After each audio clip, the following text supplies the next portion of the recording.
কোম্পানিকে দিয়ে 1 কেজি গরুর মাংস দিয়েছে প্রত্যেক আদমিকে 17 জনকে তোরা তোরা মাংস দিয়েছে এই পাকাইতেছি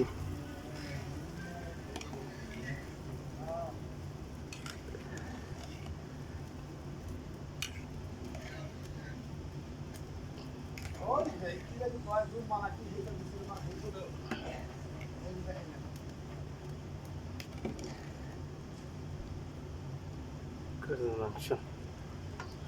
মাংস কাঁচামরিচ আদা রসুন পেঁয়াজ তারপরে এই মেথি কালো জিরা গোলমরিচ তেজপাতা রং এলাচি দারচিনি দিয়া এই গরুর মাংস পাকাইতেছি দেশি গরুর মাংস সেই আলগা জোলটা লাগছে তেল উপরটা দিব